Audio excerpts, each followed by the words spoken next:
مساء الخير يا ابو حميد يا عسل، اخبارك ايه؟ بص يا صديقي، انا مش هطول عليك كتير. انا لسه داخل هندسه وعايز لابتوب بقى ايه للشغل كده يشغلني سنين هندسه كلها، ويكون اعتمادي وفي نفس الوقت يكون سعره كويس ويشغل لي اهم حاجه كاد ساب بريفت 3 دي ماكس وكل البرامج الهندسيه، وبيني وبينك كده يشغل كول اوف ديوتي في الخباثه، بس تقولش لابويا.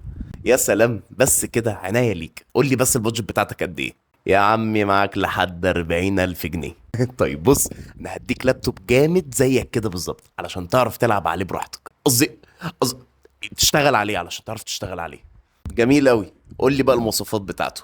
بص يا سيدي كده وركز معايا، انا هدي لك بروسيسور اي 5 من الجيل ال 13 420 اتش، والرامات بتاعته هتكون 8 جيجا و1 تيرا اس اس دي، وكارت الشاشه بتاعه هيكون النفيديا ار تي اكس 3050 6 جيجا، وكمان اسمه لوك او ال او كيو. ايه بتقول ايه لوك؟ ايه لوك ده اصلا؟ هو ده صيني ده؟ ما شاء الله انت شكلك بتبيع صيني.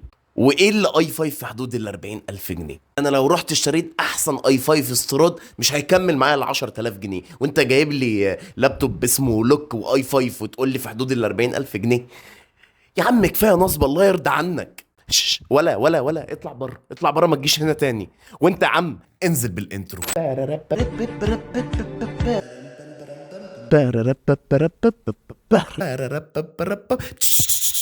مساء الخير، اتمنى تكون بخير.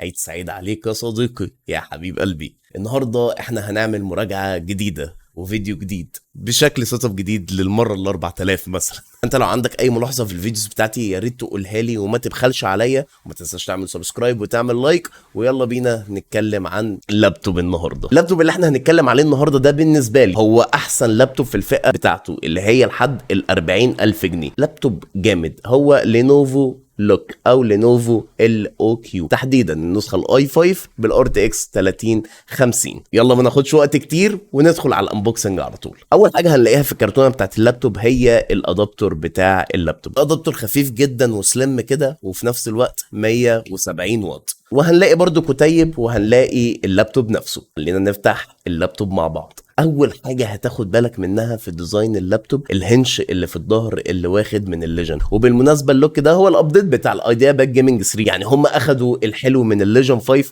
على سعر الايديا باد جيمنج 3 وخلطوهم مع بعض وطلعوا لنا اللينوفو لوك. فبجد الديزاين ده يلفت عينك. وكم فتحات التهويه اللي من تحت اللابتوب ومن جنابه ومن ظهر اللابتوب برضو مديه لللابتوب تنظيم للاير فلو بشكل ممتاز جدا. خصوصا البروسيسورات بتاعت الجيل ال 13 عادي جدا ان هي توصل لحد 95 درجه. وبالنسبه للبيلد كواليتي بتاعت اللابتوب، فانت لو بصيت كده على لون اللابتوب اللي هو الجراي وشكل الانحناءات اللي فيه هتتخدع في الاول وتحس ان هي معدن، بس لا، اللابتوب كله معمول من البلاستيك. بس الى حد ما البلاستيك قوي شويتين ثلاثه، حتى لما باجي بدوس على الكيبورد بتاعت اللابتوب بشوفها تدخل لجوه ولا لا. الديستانس اللي الكيبورد بتدخل فيها وبتطلع مش كبيره، فانا شايف ان البيلد كواليتي على سعر اللابتوب ده هتكون تمام جدا معاك. وبما اننا خرجنا اللابتوب من الكرتونه بتاعته، خلينا نبص على المداخل بتاعه اللابتوب بتاعنا. على يمين اللابتوب هنلاقي مدخل واحد يو اس بي 3.2 جين 1، وهنلاقي شطر يقفل ويفتح الكاميرا مانوال علشان الخصوصيه بتاعتك يعني. اما بقى على شمال اللابتوب فاحنا هنلاقي اي اكس كومبو تقدر توصل فيه الميكروفون والسماعه بتاعتك بنفس الكابل، وهنلاقي يو اس بي 3.2 جين 2 تايب سي، سبورت الباور ديليفري لحد 140 واط، وكمان بتسبورت الديسبلاي بورت 1.4. وبالمناسبه هو جميل جدا ان هم حاطين تايب سي على الشمال مش على اليمين، علشان لو انت تركب هب تايب سي مثلا ما يضايقكش وانت بتتحرك بالماوس بتاعك،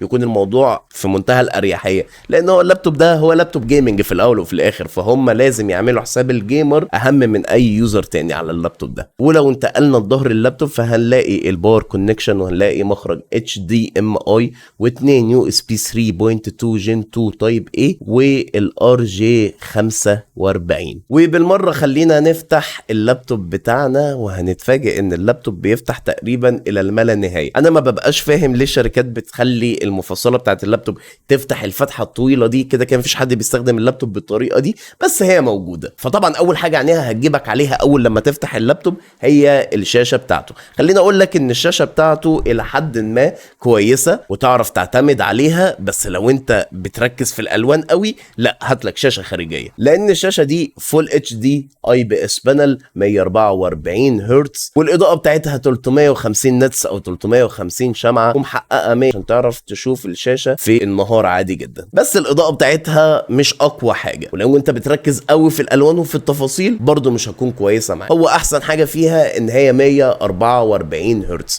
انما الالوان مش اقوى حاجه فيها الصراحه. واخر حاجه ان هي بتسبورت الجي سينك. حد بقى يطلع يقول لي ليه مش بتسبورت الفري سينك؟ ها، علشان كارت الشاشه انفيديا. لما تنزل بعينك كده من الشاشه هتلاقي زرار الباور، وتحت زرار الباور على طول هتلاقي الكيبورد. بص يا سيدي، الكيبورد دي فول كيبورد بتنور ابيض بس ليها 3 مستويات: انك تقفل الليد خالص، او انك تشغله 50%، او انك تشغله 100%. وكمان الحروف بتاعتها عربي انجليزي، والكتابه عليها بجد مريحه جدا. والصراحه اكتر حاجتين عجبوني في الكيبورد ان هي كانت فول كيبورد، فالنمباد موجوده، وكمان فيها ليد عند النملوك وليد عند الكابس لوك يعرفوك هل انت مشغل الكابس لوك او النملوك ولا لا. عشان دايما بنسى وباجي بكتب الباسورد بعد لما اكتب وادوس انتر الاقيني الدنيا رايحه معايا في داهيه خالص قسما بالله. ما تنساش تعمل سبسكرايب.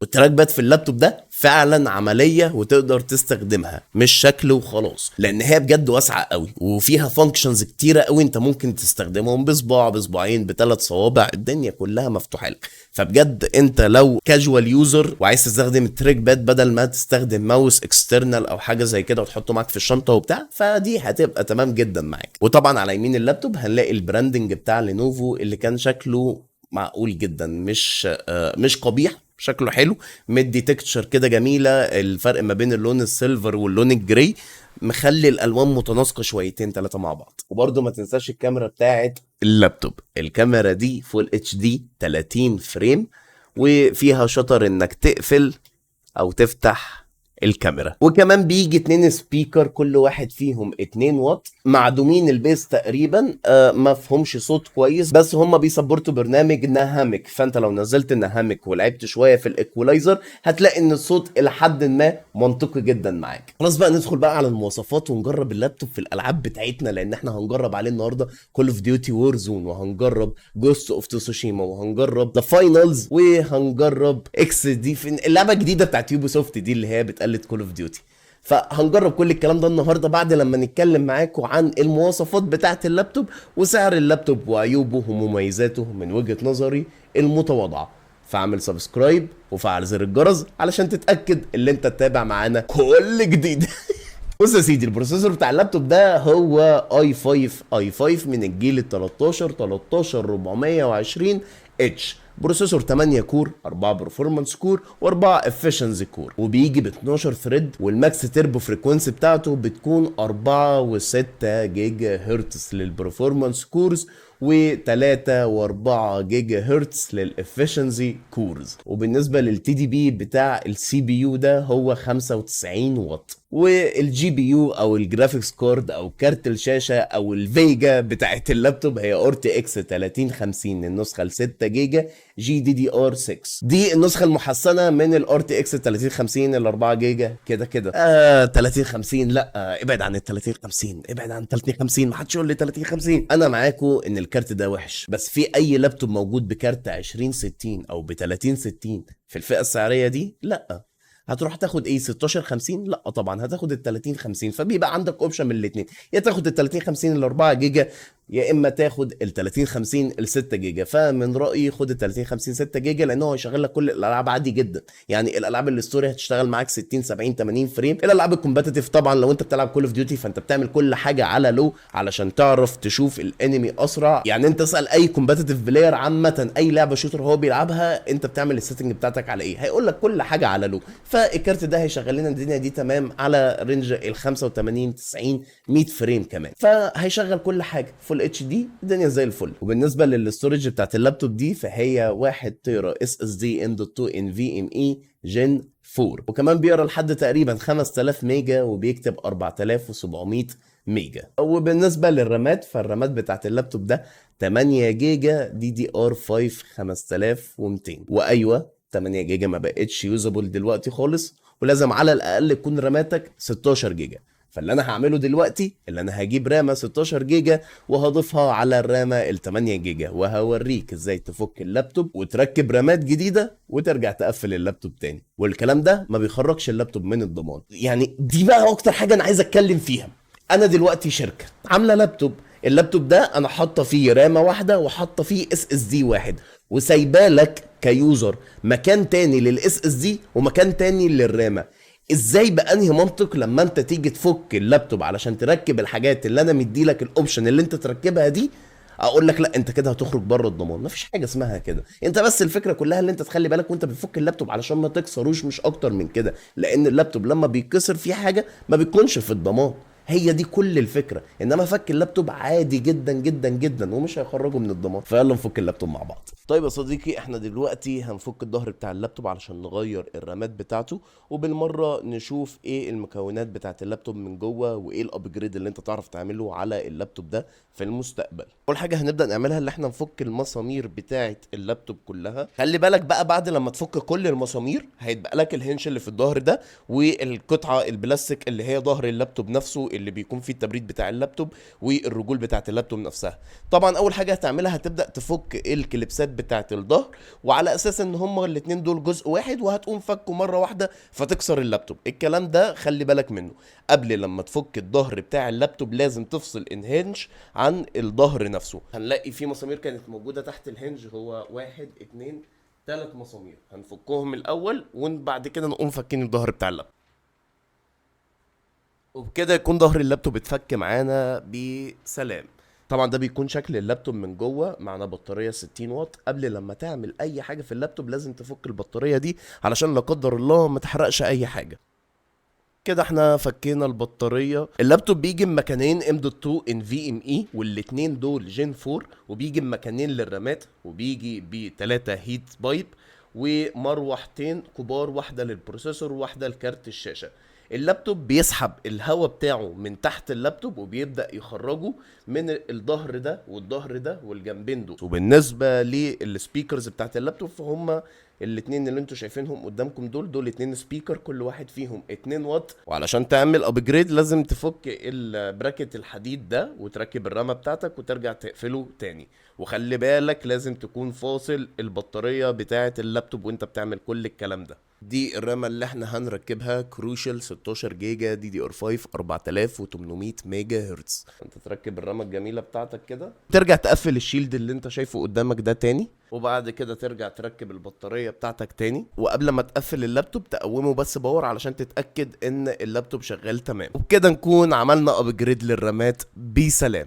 نرجع بقى نقفل اللابتوب تاني ونرجع نكمل المراجعه بتاعتنا. ما تنساش تعمل سبسكرايب علشان تشوف كل جديد. خلاص زودنا الرامه بتاعتنا ونزلنا الالعاب بتاعتنا وفعلنا الويندوز لان هو بيجي معاه ويندوز 11 اوريجينال. هنروح بقى نجرب اللابتوب مع بعض، بس قبل ما نجربه هقول لك على حاجتين: سعر اللابتوب الاول، وتاني حاجه ايه بالنسبه لي انا كان العيوب بتاعه اللابتوب. بص يا سيدي، سعر اللابتوب ده وقت تصوير الفيديو اول يوم عيد الاضحى الساعة 6:42 دقيقة الصبح، يعني احنا كده تاني يوم عيد الأضحى. سعره في سيجما كمبيوتر 37,900 جنيه. بالنسبة بقى للحاجات اللي ضايقتني في اللابتوب، وفي حاجة جامدة جدا في اللابتوب برضو هتكلم عنها بعد لما اخلص. الحاجات اللي ضايقتني في اللابتوب هي تقريبا 3 حاجات. اول حاجة هي الشاشة بتاعت اللابتوب. انت ما تقدرش تعتمد عليها لو انت بتهتم بالالوان، او حتى بتكون محتاج سطوع عالي، او حتى تكون محتاج HDR، لان هي لا فيها HDR والسطوع بتاعها 350 نتس، والالوان بتاعتها مش حقيقية، يعني مش احسن الوان انت ممكن تاخدها. تاني حاجه هي السبيكر. زي ما قلت لك السبيكر ما فيهوش اي بيز وما فيهوش اي حاجه، السبيكر فلات حرفيا. واخر حاجه ان اللابتوب ده ما فيهوش مكان للاس دي كارد. انا عارف ان هو لابتوب جيمنج فهم مش لازم يركزوا على الاس دي كارد والكلام ده، بس معلم انت حاطط RJ45 ومش حاطط اس دي كارد ليه؟ بس قشطه بجد اللابتوب حلو، هو هب تايب سي هيظبط معايا كل حاجه. ولحد هنا اكون خلصت الفيديو. انا من وجهة نظري تشتري اللابتوب ده ولا لا؟ ايوه تشتري اللابتوب ده لو انت جيمر، لو انت بتدرس، محتاجه للبرمجة ومحتاجه للشغل الهندسي ومحتاج انك تقعد تلعب عليه، الدنيا كلها هتكون تمام جدا معاك. لو انت صانع محتوى مش بتاع الوان، او اللي انت مش بتركز في الحاجه تكون فيها الوان حلوه وكده، فاللابتوب ده ليك. لو انت من الناس اللي بتحب اللابتوب السليم، الشاشه بتاعته اوليد، يكونش فيه تقريبا كارت شاشه بس البروسيسور بتاعه بيكون قوي، فاللابتوب ده مش ليك. اللابتوب ده مش ليك خالص. يعني انت لو من فئه الناس اللي بتحب الثينك باد زي كده، فاللابتوب ده مش ليك. ولو انت من فئه الجيمرز، فمش فارقه معاك الوزن بتاع اللابتوب، مش فارقه معاك الالوان بتاعه الشاشه، اهم حاجه سعره واداؤه، فاللابتوب ده ليك. زي برضه انا الاتنين، انا الاربعه. بص الكيسه بتاعتي عامله ازاي،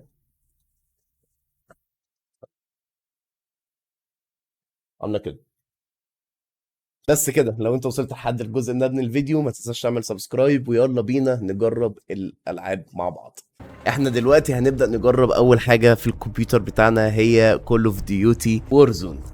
يلا بينا نجربها. يلا نفايند ماتش. الفكرة ان انا صباعي اتصلح خلاص الحمد لله، فانا بقالي فترة بلعب بالماوس والكيبورد، بس علشان انا بجرب لابتوب فالعب بالكنترولر على طول، الموضوع يكون اسهل من ان انا لسه افك الماوس، اوصل الماوس وافك الكيبورد واوصل الكيبورد. فبلعب بالكنترولر على طول، فانا عارف ان انا هنزل الجيم ده اتفشخ. بس يلا بينا. اول اف بي اس 105، 65، تلكو 66، 70 نايس، 95 ليتس جو. يا بقالي كتير قوي ما لعبتش بالكنترولر، بقالي كتير فشخ ما لعبتش بالكنترولر يا دين. يا نهار ابيض، حمس جدا.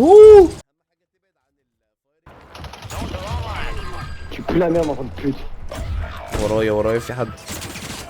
بص بص بص بص بقى كده، ده اللي انا بقول لك عليه. ورايا قدام. العب الجيم ده بماوس وكيبورد كنت فرتكتهم، مش مشكله بقى، سيب العيال تلعب. تعال نبص من هنا، في حد في البيت ده، في حد ورايا.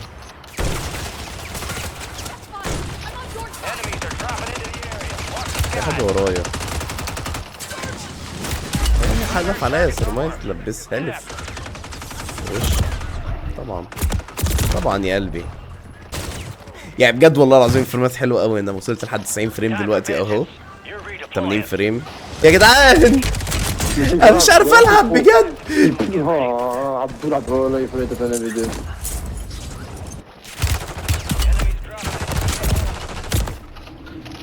لا اللعبه شغاله تمام والله، بس انا فعلا مش عارف العب. يلا نروح نلعب جوست اوف تسوشيما.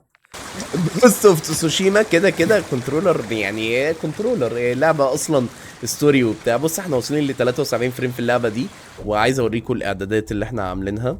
اللعبه دي جديده بالمناسبه، هي لسه نازله على الكمبيوتر اصلا، على البي سي، وكمان مش مدعومه في مصر. عايز اوريكم بس الجرافيكس. انا عامل كل حاجه على هاي، كل حاجه على هاي. والفريمات 62، 65، 64، 63، 60. انا بس عايز اوريكم قد ايه الفايتات في اللعبه دي قويه قوي. كل حاجه في اللعبه بجد جامده قوي. ده مين ده؟ بتعمل ايه يا ناس؟ عايز ايه؟ عايز ايه؟ يلا عايز ايه؟ بص بجد، لا بص بص. خد يا حبيب قلبي، معلش يا حبيبي، معلش خد يا انا الساموراي الحقيقي هنا. مين جاي؟ يا انا اسف انا اسف. فجر صاحبه. تعالى بقى، خد يا حبيبي.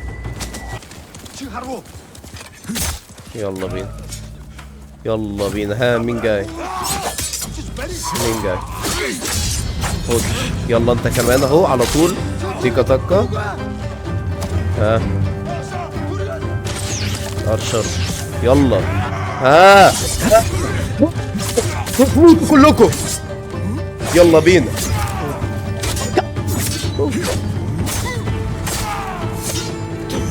بس في واحد هيجي في شكله دلوقتي. عايز اجيب الدرع.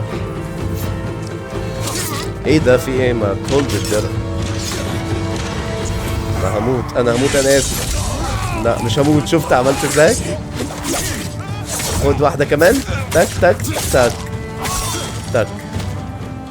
ها يلا.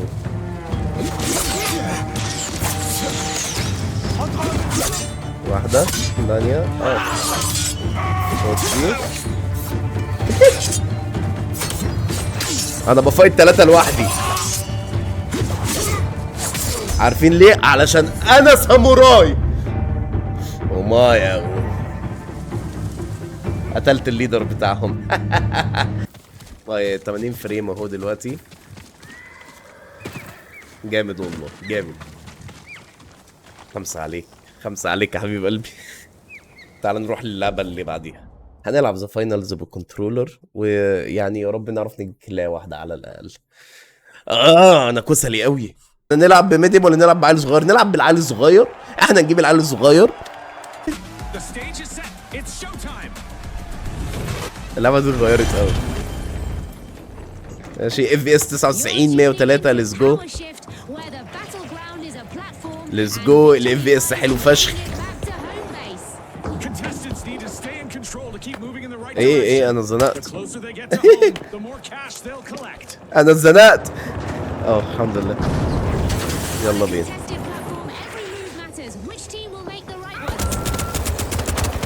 ايه مسدس بطيء.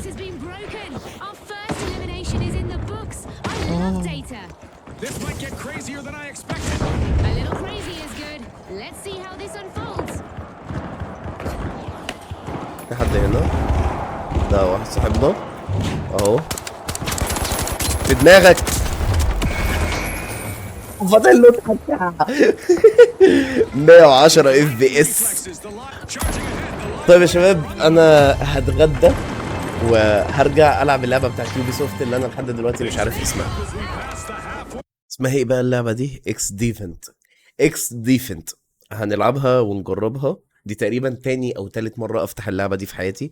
اول مره ما اتبسطتش بيها خالص، تاني مره ما اتبسطتش بيها خالص علشان ما اديتهاش حقها. انا حاسس ان اللعبه حلوه، بس عارف انت لما تقعد تلعب كول اوف ديوتي وقت كتير بتحس ان انت متعود على الالعاب السريعه جدا. يعني مش سريعه اللي هو 300 فريم، سريعه في الموفمنت بتاعتها بتكون سريعه. الجيم بيخلص بسرعه، الاتاك بتاعك بيكون بسرعه، الشوتنج سكيلز بتاعتك بتكون ليها علاقه بالموفمنت ملهاش علاقه بالايم. مش متحمس لاقي لعبه تانية الصراحه، بس خلينا نفتح اللعبه دي ونشوف. بسم الله. تصدق والله اللعبه دي ممكن تبقى حلوه. بصوا احنا 136 فريم في اللوبي. صباح الفل. طب ما ينفعش نغير حتى ده؟ هو لازم يبقى بيستول بس. انا زون ايه؟ يلا نروح مع صاحبنا. في حد تحتينا اهو مات. ريلود.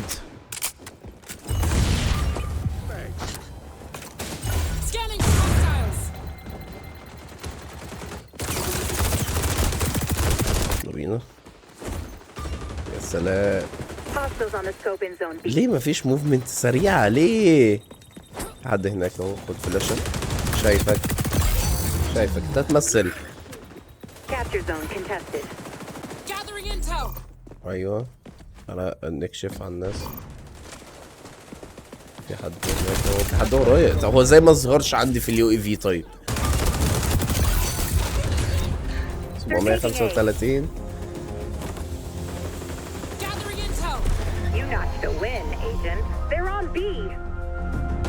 اف بي اس ما بينزلش عن ال100 بالمناسبة. بيرفكت. وبس كده. دي كانت كل حاجة في فيديو النهاردة او حلقة النهاردة، واشوفكم في فيديو جديد او حلقة جديدة على القناة بتاعتنا. ولو عجبك الفيديو ده ما تنساش تعمل لايك وتعمل سبسكرايب، وتقول لي في الكومنتات ايه رأيك في شكل السيت اب الجديد بتاعنا. ولو عندك اي سؤال ممكن تسأله لي براحتك خالص. انا احمد عارف، ودي سيجما كمبيوتر في القلب حبيب القلب. اشوفكم في فيديو جديد او حلقة جديدة على القناة ان شاء الله. سلام.